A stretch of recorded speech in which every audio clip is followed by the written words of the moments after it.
Hello students, आज हम लोग स्टार्ट करने वाले हैं अपना अगला टॉपिक जिसका नाम है national income and related aggregates.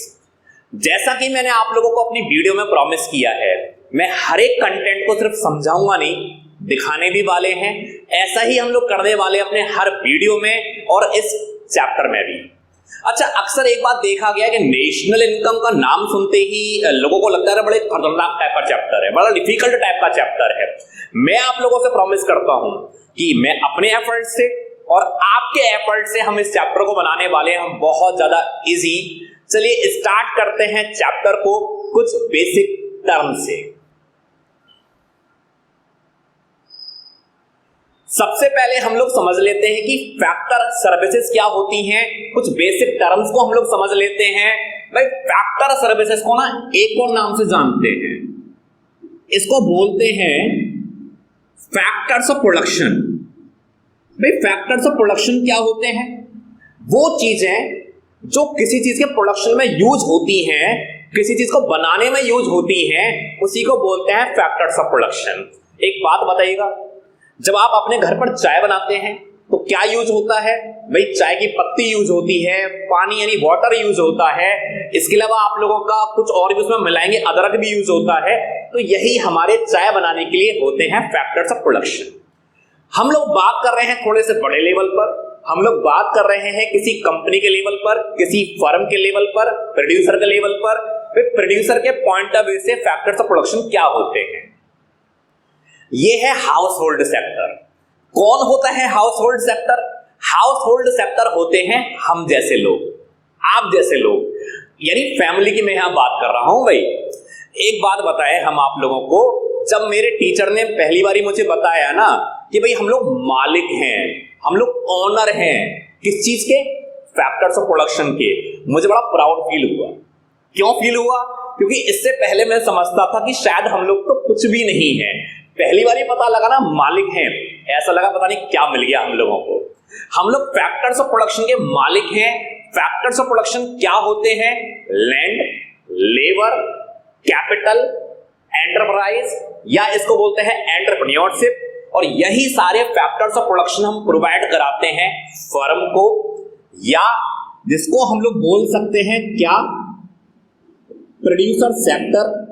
Producer sector यानी कि जो हमारे लिए चीजें बनाता है। ये हम क्यों प्रोवाइड कराते हैं? भाई इसलिए प्रोवाइड कराते हैं जिससे वो हमारे लिए क्या बना सके? गुड्स एंड सर्विसेज बना सके। इसी को बोलते हैं फैक्टर्स ऑफ प्रोडक्शन। चलिए पहले एक काम करते हैं, देख लेते हैं ये फैक्टर्स ऑफ प्रोडक्शन या फैक्टर सर्विसेज क्या क्या होते हैं।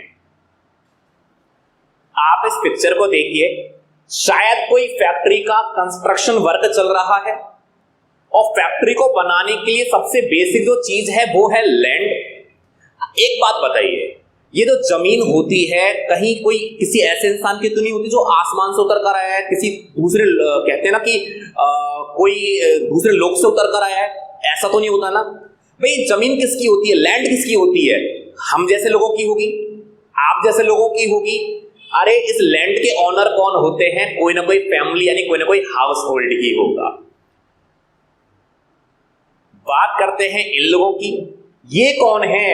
शायद किसी कंपनी में काम करने वाले वर्कर हैं, एम्प्लॉय हैं। अरे ये एम्प्लॉय भी कौन होते हैं? हम जैसे लोग ही होते हैं। आप पढ़ लिख लेंगे, आप भी किसी कंपनी में आपकी अच्छी जॉब लगेगी, आप ही लोग होंगे एम्प्लॉय। एम्प्लॉय कोई और नहीं, हम जैसे लोग होते हैं, किसी फैमिली से ही आते हैं। लैंड भी हमारी, लेबर एज ए वर्कर भी हम ही लोग काम कर रहे हैं। और तीसरी चीज देखते हैं हम लोग, देखते ही मजा सा आ गया भाई, पैसा। ये कौन देता है? ये भी देते हैं हम जैसे लोग। कैसे देते हैं? कभी तो हम बिजनेसमैन को देते हैं लोन, और कभी हम लगाते हैं उनके शेयर्स में पैसे, कभी खरीदते हैं उनके डिवेंचर्स, यानी कैपिटल भी हम ही लोगों का। लैंड भी हमारी, लेबर भी हमारी, कैपिटल भी हमारी, और लास्ट इतनी बड़ी भीड़ में आप इनको देखिए, इनको कहते हैं बिजनेसमैन, जो पूरी दुनिया को चलाते हैं, एक बिजनेस फर्म को चलाते हैं। अपनी जिनकी अपनी आइडेंटिटी होती है, इन्हीं को बोलते हैं एंटरप्रेन्योर। और ये एंटरप्रेन्योर भी ऐसा नहीं किसी दूसरे ग्रह से आते हैं, ये भी होते हैं हम और आप जैसे लोग। लेबर भी हमारी, लैंड भी हमारी, पैसा भी हमारा, एंटरप्रेन्योर भी हम, यही होती हैं फैक्टर सर्विसेज। चलिए लेकर चलते हैं उसी वाली स्लाइड पर। जैसा मैंने बताया भाई, house hold sector land, labour, capital और एज अ एंटरप्राइज या एज ए एंटरप्रेन्योर काम करता है, ये प्रोवाइड कराता है किसी प्रोड्यूसर सेक्टर को, इसलिए इन्हीं को कहा जाता है या फैक्टर्स ऑफ प्रोडक्शन। आगे चलते हैं, देखते हैं। आप लोग मुझे एक बात बताएं, दुनिया में कोई ऐसा शख्स है जो काम करे और बदले में कुछ लेना ना चाहे? शायद बहुत डिफिकल्ट होगा, और कोई अगर होगा ना तो मेरी साइड से उसके लिए सैल्यूट है।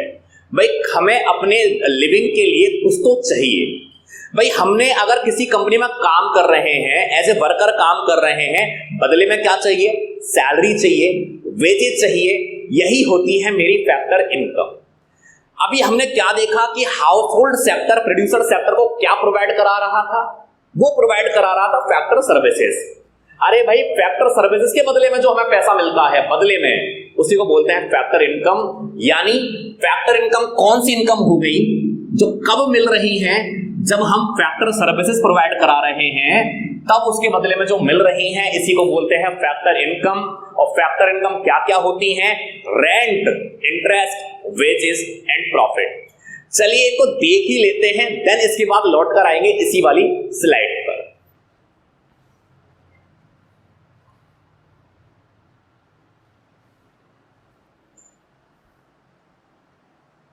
पिक्चर देखें, समझ आएगा। भाई हमने लैंड दिया, जैसे आपने देखा था ना, फैक्ट्री सेटअप करने के लिए लैंड हम लोगों ने दिया था, लैंड के बदले में मिल रहा है रेंट। जब हम एज ए लेबर काम कर रहे हैं, मिल रही है हमें वेजेस या सैलरी। भाई वेजेस उनको मिलती है जो नॉन परमानेंट बेसिस पर काम करते हैं, जो डेली बेस वर्कर होते हैं। लेकिन जो परमानेंटली काम करते हैं उनको मिलती है सैलरी। जिन्होंने कैपिटल लगाई, पैसा लगाया, चाहे लोन दिया, चाहे डिवेंचर में इन्वेस्टमेंट किया, उनको मिलता है इंटरेस्ट। और लास्ट जो अपनी एंटरप्राइज ओपन करते हैं या जो ऐसे बिजनेसमैन काम करते हैं, एज ए एंटरप्रेन्योर काम करते हैं, उनको मिलता है प्रॉफिट। ये होती है मेरी factor income, rent, interest, wages and profit. ये फैक्टर इनकम है भाई। और ये क्या थी? ये है मेरी फैक्टर सर्विसेज। यानी किसी को भी फैक्टर इनकम कम मिल रही है जब वो फैक्टर सर्विसेज दे रहा है।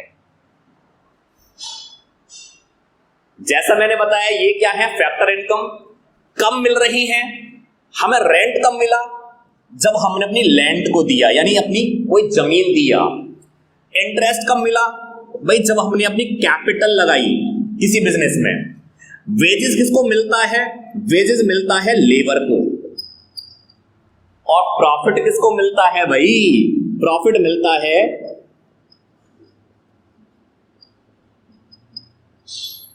जब हम एज ए एंटरप्रेन्योर काम करते हैं, उसको मिलता है प्रॉफिट। अब क्या ये हो गई मेरी फैक्टर इनकम। कब मिल रही है? जब हम प्रोवाइड करा रहे हैं फैक्टर सर्विसेज या फैक्टर्स ऑफ प्रोडक्शन। चलिए आगे चलते हैं और कुछ और टॉपिक भी हम लोग समझते हैं। अब बात करते हैं ट्रांसफर इनकम कौन सी होती है। फैक्टर इनकम है, समझ आया। फैक्टर इनकम कम मिलेगी, फैक्टर सर्विसेज प्रोवाइड करेंगे तब हमें बदले में जो मिलेगी उसको बोलते हैं फैक्टर इनकम। भाई ट्रांसफर इनकम क्या होती है? भाई ट्रांसफर इनकम ये वो इनकम होती है जो बिना किसी एफर्ट्स के हम लोगों को मिल जाती है, इसको बोलते हैं ट्रांसफर इनकम।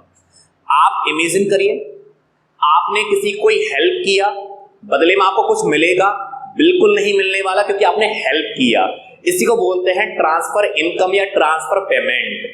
यानी इसमें हमें कोई भी अपनी फैक्टर सर्विसेज, जैसा अभी दिया था ना हमने, लैंड, लेबर, कैपिटल और एंटरप्रेन्योरशिप, कुछ नहीं देना, फ्री भी हमें मिलेगा। इसी को बोलते हैं ट्रांसफर इनकम। जैसे ये वो इनकम होती हैं जिसमें कोई भी फैक्टर सर्विसेज प्रोवाइड नहीं करनी, विदाउट तब भी मिल रही हैं, ये है ट्रांसफर इनकम।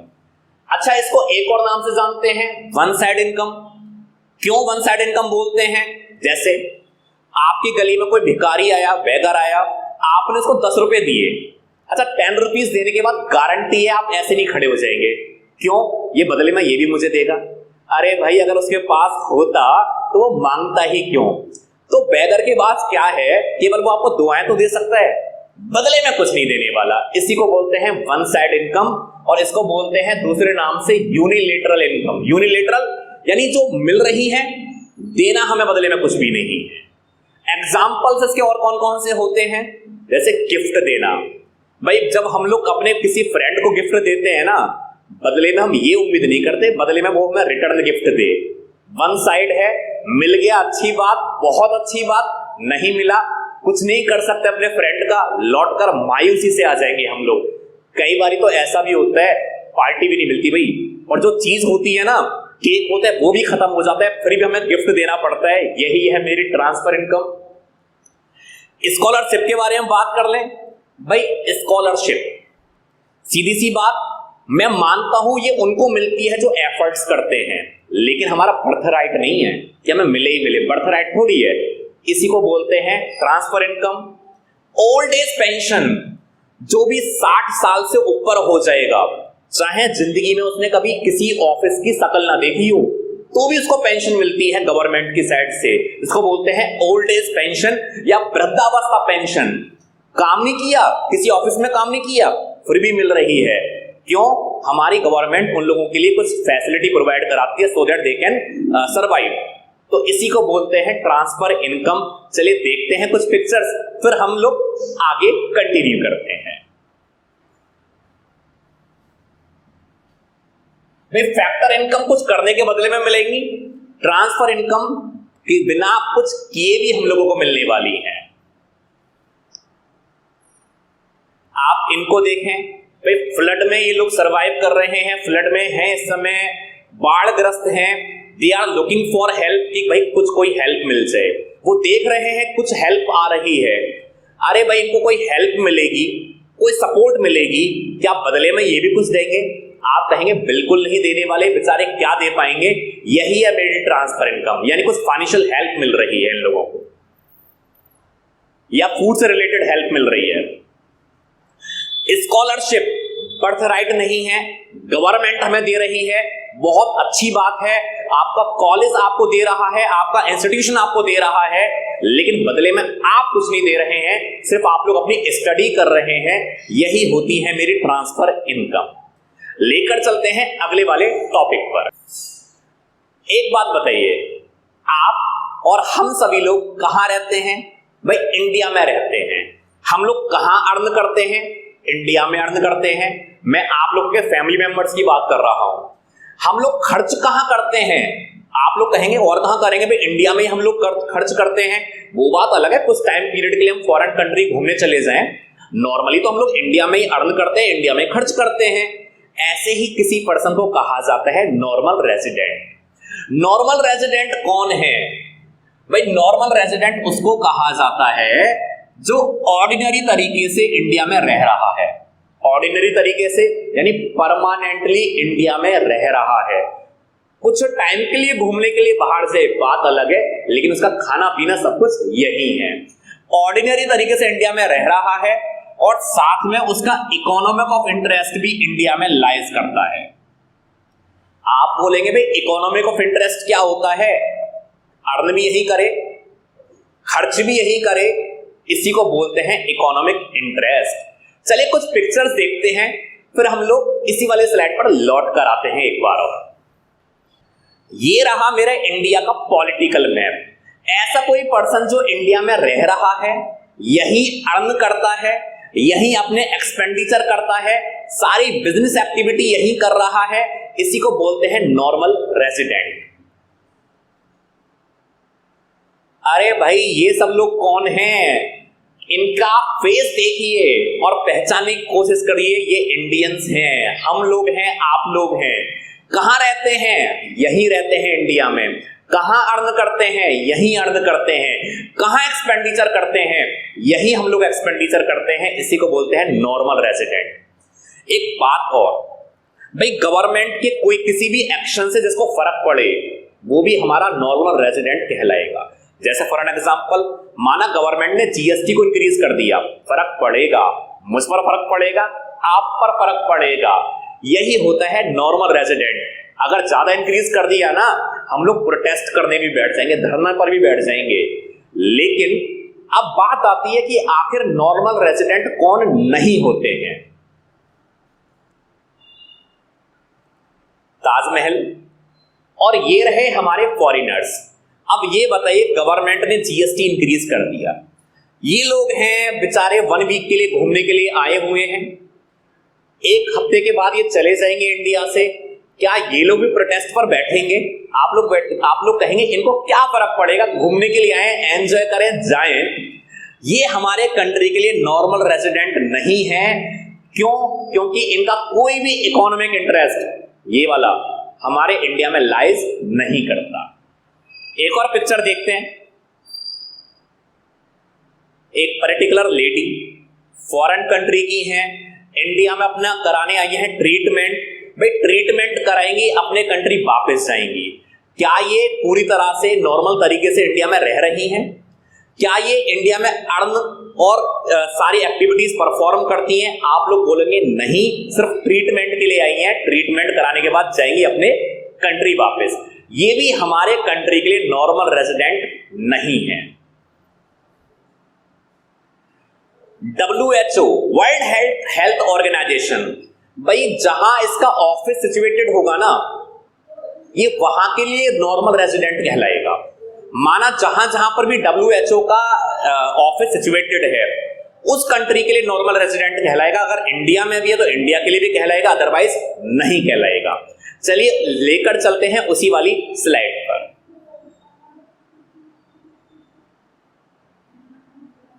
शायद समझ आया होगा नॉर्मल रेजिडेंट कौन, जो ऑर्डिनरी तरीके से इंडिया में रह रहे हैं, कंट्री के अंदर रह रहे हैं और सारी अपनी इकोनॉमिक एक्टिविटी भी कर रहे हैं, अर्न भी कर रहे हैं, एक्सपेंडिचर भी कर रहे हैं, वो नॉर्मल रेजिडेंट है। वो लेडी नॉर्मल रेजिडेंट नहीं थी जो ट्रीटमेंट के लिए आई थी, वो टूरिस्ट हमारे यहाँ नॉर्मल रेजिडेंट नहीं थे जो सिर्फ और सिर्फ अपना यहाँ कुछ अच्छा टाइम स्पेंड करने के लिए आए थे। क्यों?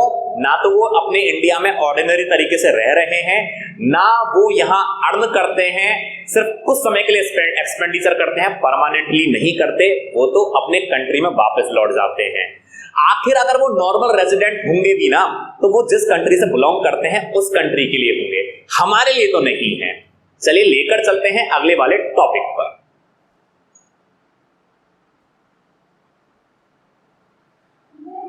ऑलरेडी डिस्कस कर चुके हैं हम लोग। भाई बात कर रहे हैं जिस पर्पस से इस टॉपिक को पढ़ा जा रहा है, नेशनल इनकम। भाई नेशनल इनकम क्या होती है? भाई नेशनल इनकम के अंदर आता है हमारी फैक्टर इनकम का टोटल, सम टोटल। अब प्लीज सब लोगों को पता लग चुका है फैक्टर इनकम कौन सी है। Rent, interest, wages and profit, इन सब का सम टोटल। और अर्न कौन करे? हमारा नॉर्मल रेजिडेंट जो इंडिया में ऑर्डिनरी तरीके से रह भी रहा है और इसका इकोनॉमिक ऑफ इंटरेस्ट यानी सारा ये इंडिया में लाइज कर रहा है, उसको बोलते हैं नेशनल इनकम। मैं एक बार दोबारा से मैं रिपीट कर रहा हूं, नेशनल इनकम सम टोटल है किसका? फैक्टर इनकम का। कौन सी factor income? Rent, interest, wages and profit. और कौन अर्न करे? अर्न करना चाहिए नॉर्मल रेजिडेंट जो इंडिया में रह रहा है ऑर्डिनरी तरीके से, तो सारी इकोनॉमिक एक्टिविटी इंडिया में अर्न कर रहा है, यानी कर रहा है, उसी को बोलते हैं नॉर्मल रेजिडेंट। कौन से पीरियड में? एक अकाउंटिंग ईयर में। अकाउंटिंग ईयर सभी लोग आप लोग जानते होंगे, 1 अप्रैल टू 31 मार्च।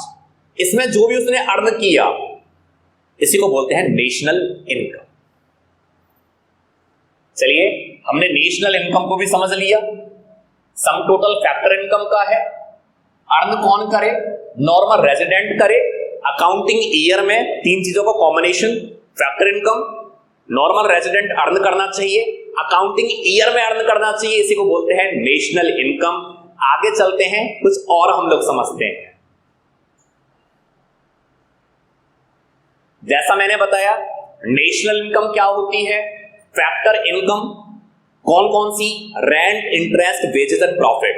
लेकिन इसको अर्न कौन करे भाई, इसको अर्न कौन करना चाहिए, normal resident during an accounting year, इसी को कहा जाता है नेशनल इनकम। मेरे पूरे कंट्री की इनकम नेशनल इनकम। आगे चलते हैं, कुछ और समझते हैं। अभी हम लोग यहां बात करते हैं इकोनॉमिक टेरिटरी या डोमेस्टिक टेरिटरी क्या होता है। कुछ पिक्चर्स देखते हैं, इसके बाद इस पर लौट कर आते हैं। ये वही पॉलिटिकल मैप, इंडिया का पॉलिटिकल मैप। भाई इंडिया में बिजनेस करने के लिए क्या हम लोग इंडिपेंडेंट हैं? आप लोग बोलेंगे भाई कैसी बातें कर रहा हूं, क्यों इंडिपेंडेंट नहीं है, आराम से कर सकते हैं। तो जहां तक हम अपने बिजनेस को फ्रीली कर सकते हैं वो आता है मेरा अपने इकोनॉमिक टेरिटरी। इसी को कहते हैं इकोनॉमिक टेरिटरी या डोमेस्टिक टेरिटरी। डोमेस्टिक कहते हैं घरेलू। भाई मेरा घर क्या है, ये पूरा कंट्री तो ही है जहां अपने बिजनेस को फ्रीली कर सकूं। यहां यहां यहां ये सब क्या है, मेरा डोमेस्टिक टेरिटरी है। लेकिन एक बात और, भाई हमारा कुछ ओशियन यानी समुद्री एरिया भी होता है जहां हम अपने बिजनेस को करते हैं। जैसे फिशिंग का बिजनेस, मछलियों से रिलेटेड, वो कहां होता है, समुद्री वाले एरिया में, है ना। या ऑयल से रिलेटेड बिजनेस, ऑयल, तेल निकालना, वो भी कहां होता है, समुद्री वाले एरिया में। जैसे इंडियन ओशियन, जहां जो समुद्री एरिया, जो ओशन वाला पार्ट हमारे कंट्री के अंदर आता है, हमारे कहते हैं ना हमारी सीमाओं के अंदर आता है, वो भी मेरी डोमेस्टिक टेरिटरी में आएगा। चलिए एक और पिक्चर देखते हैं, फिर आप लोग मुझे बताइएगा क्या हो रहा है।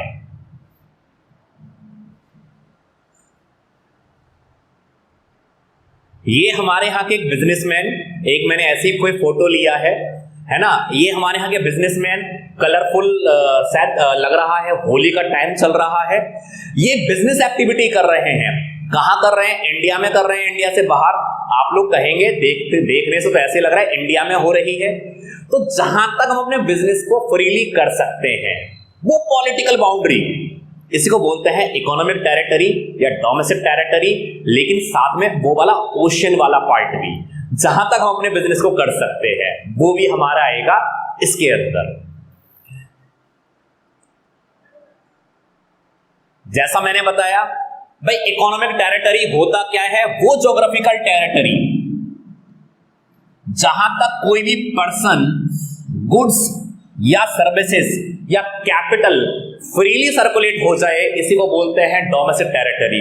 एक बात बताता हूं, तारक मेहता के उल्टा चश्मा में एक बारी जेठालाल क्या किए थे, वो अब हमारे डोमेस्टिक टेरिटरी से बाहर चले गए, वो चले गए थे पाकिस्तान। अरे भाई वहां नहीं जा सकते हम लोग, फ्रीली नहीं जा सकते, वीजा के बाद तो जा सकते हैं, अदरवाइज नहीं जा सकते।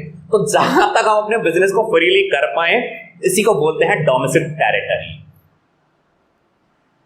चलिए बात करते हैं कि भाई डोमेस्टिक टेरिटरी तो हमें समझ आ गया, लेकिन इसमें कुछ हिडन फैक्ट्स भी हैं, बात करते हैं उनके बारे में।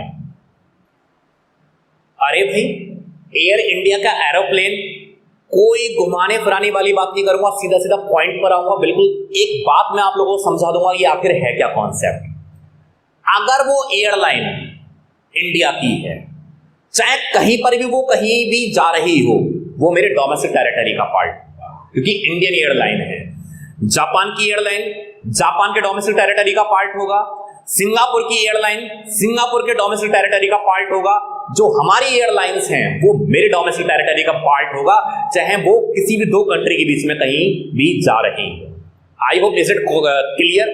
मेरे कंट्री की एयरलाइन मेरे कंट्री का डोमेस्टिक टेरिटरी में आएगा। दूसरी बात, ये क्या है, ये हमारे इंडियन के फिशरमैन हैं। क्या कर रहे हैं, मछलियां ये निकाल रहे हैं। अरे भाई अगर वो फिशरमैन यानी मछली निकालने वाला इंडियन है और इंडियन ओशियन जहां तक हमारा समुद्री वाला एरिया है वहां तक काम कर रहा है, तो वो मेरे डोमेस्टिक टेरिटरी का पार्ट होगा। जब तक जेठालाल इंडिया में थे वो मेरे डोमेस्टिक टेरिटरी का पार्ट थे। जैसे ही वो बाई मिस्टेक पाकिस्तान पहुंच गए तो गड़बड़ हो गया, फिर वो मेरे डोमेस्टिक टेरिटरी का पार्ट नहीं कहलाएगा अगर वो उससे पार निकल गए तो। I hope clear. नेक्स्ट भाई, इसमें एम्बेसी वाले में तो बिल्कुल डाउट वाली बात नहीं है। अरे भाई, एम्बेसी कहीं भी सिचुएटेड होनी चाहिए इंडिया की, तो वो मेरे डोमेस्टिक टेरिटरी का पार्ट होगा। आप लोगों ने एक मूवी देखा होगा, पीके मूवी। लास्ट में क्या होता है, फोन कॉल लगाया जाता है पाकिस्तान की एम्बेसी को। पाकिस्तान की एम्बेसी कहीं पर भी सिचुएटेड हो, पाकिस्तान के डोमेस्टिक टेरिटरी में आएगी। जापान की एम्बेसी जापान के डोमेस्टिक टेरिटरी में आएगी, सिचुएटेड चाहे इंडिया में हो। मैं आप लोगों को बता दूं ना, हर कंट्री की जो एम्बेसी है ना, जहां से हमारे रिलेशन है, उन कंट्री की एम्बेसी हमारे यहां है और हमारे यहां की कंट्री की एम्बेसी वहां सिचुएटेड है। जैसे अगर आप जाएंगे दिल्ली में, तो दिल्ली में ना आप लोगों को एक पर्टिकुलर एरिया है, वहां बहुत सारी एम्बेसी मिल जाएंगी। वहां हमारे जापान की भी एम्बेसी है, यूएस की भी एम्बेसी है। तो ऐसा है, बस आप लोगों ने कोई कंफ्यूज नहीं होना। एम्बेसी अगर इंडिया की है, चाहे वो जापान में हो, चाहे चाइना में हो, चाहे पाकिस्तान में हो, चाहे वो हो यूएस में, सिचुएटेड कहीं पर भी हो, बस होनी कौन से चाहिए, हमारे इंडिया के एम्बेसी, वो मेरे डोमेस्टिक टेरिटरी का पार्ट होगा। चलिए आगे चलते हैं। हम लोगों ने दोनों बातें समझ ली कि डोमेस्टिक टेरिटरी में क्या आएगा क्या नहीं आएगा। अब हम लोग बात कर लेते हैं डोमेस्टिक इनकम के बारे में। भाई, डोमेस्टिक इनकम क्या होती है? डोमेस्टिक इनकम के अंदर भी हमारा सम टोटल होता है फैक्टर इनकम का। दोनों, एक बात और बता दें, कभी कभी नेशनल इनकम और डोमेस्टिक इनकम में सिमिलैरिटी आ जाती है। आप लोग सिमिलैरिटी देख रहे होंगे, दोनों में ही सम टोटल किसका है, फैक्टर इनकम का। कौन सी factor income? Rent, interest, wages and profit. कहां अर्न की जानी चाहिए? डोमेस्टिक टेरिटरी में, जिसके बारे में अभी हमने डिस्कस किया। ड्यूरिंग एन अकाउंटिंग ईयर, इसी को बोलते हैं डोमेस्टिक इनकम। लेकिन एक बात और बता दूं, जब हम लोग नेशनल इनकम पढ़ रहे थे ना, तो फैक्टर इनकम्स तो वहां पर भी आई थी, वही वाली rent, interest, wages and profit. लेकिन उनको अर्न कौन कर रहा था? उनको अर्न कर रहा था कोई नॉर्मल रेजिडेंट। कौन? जो ऑर्डिनरी तरीके से इंडिया में रह रहा हो और उसका इकोनॉमिक इंटरेस्ट इंडिया में लाइज कर रहा हो। बस यही दो डिफरेंस हैं। उनको अर्न करेगा नॉर्मल रेजिडेंट, नेशनल इनकम कहलाएगी। और वही फैक्टर इनकम अगर मेरी डोमेस्टिक टेरिटरी में अर्न की जा रही है तो वो मेरी डोमेस्टिक इनकम कहलाएगी। डोमेस्टिक इनकम डोमेस्टिक टेरिटरी में, national income earned by normal residents. ये डिफरेंस है हम लोगों का। चलिए लेकर चलते हैं अगले वाले पार्ट पर। भाई, डोमेस्टिक का मतलब होता क्या है? बेसिकली डोमेस्टिक का मतलब होता है घरेलू, और मेरा घर कौन सा? इंडिया। तो भाई, मेरे डोमेस्टिक टेरिटरी में, मेरे कंट्री के अंदर जो कमाया जाएगा तभी तो मेरे डोमेस्टिक इनकम में आएगा ना। सिंपल सा कॉन्सेप्ट। नेशनल इनकम थोड़ा सा बड़ा एस्पेक्ट है, इसको हम लोग फर्दर एक बारी और डिस्कस करेंगे।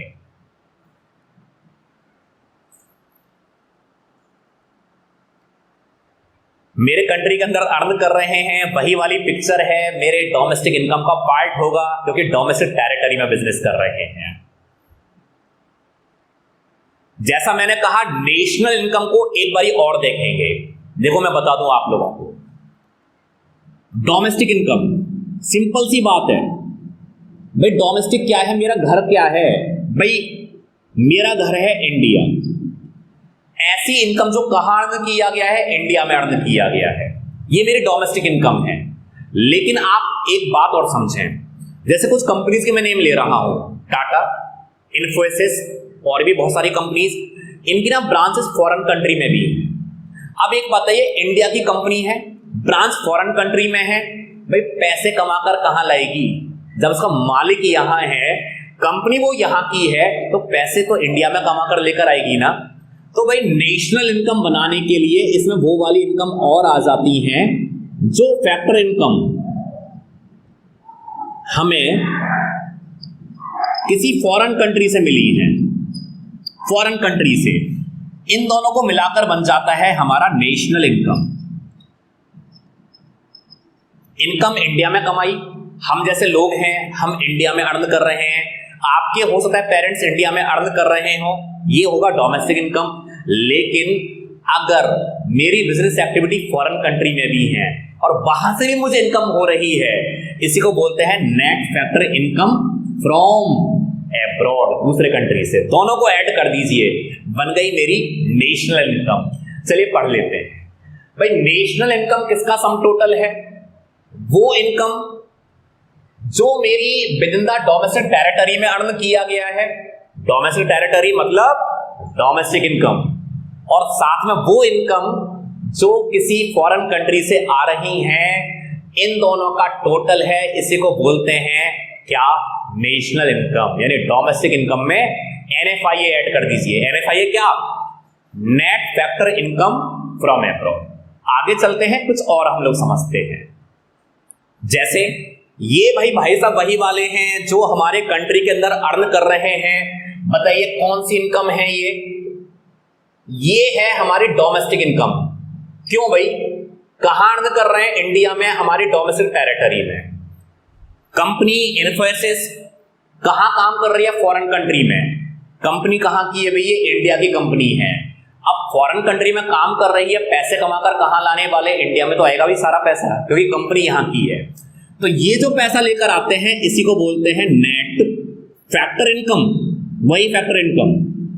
लेकिन आ कहां से रही है? From abroad. इन दोनों को मिला दीजिए, डोमेस्टिक इनकम और एनएफआईए को, एक नया कॉन्सेप्ट हम लोगों को मिलेगा जिसका नाम है नेशनल इनकम। चलिए आगे चलते हैं। डोमेस्टिक इनकम के साथ एनएफआईए और मिला दीजिए, वो इनकम जो बाहर से आ रही है, मिल जाएगा एक नई चीज जिसका नाम है नेशनल इनकम। और लास्ट, अगर आप लोगों को मेरी वीडियो अच्छी लगी हो तो मेरे चैनल को सब्सक्राइब करिएगा, लाइक करिएगा, शेयर करिएगा और कमेंट कर कर बताइएगा कि आप लोगों ने क्या सीखा। और वन मोर थिंग, वेट करते रहिएगा, तो मेरी वीडियो नेक्स्ट वाली आने वाली है, जल्दी अपडेट रहते रहिएगा।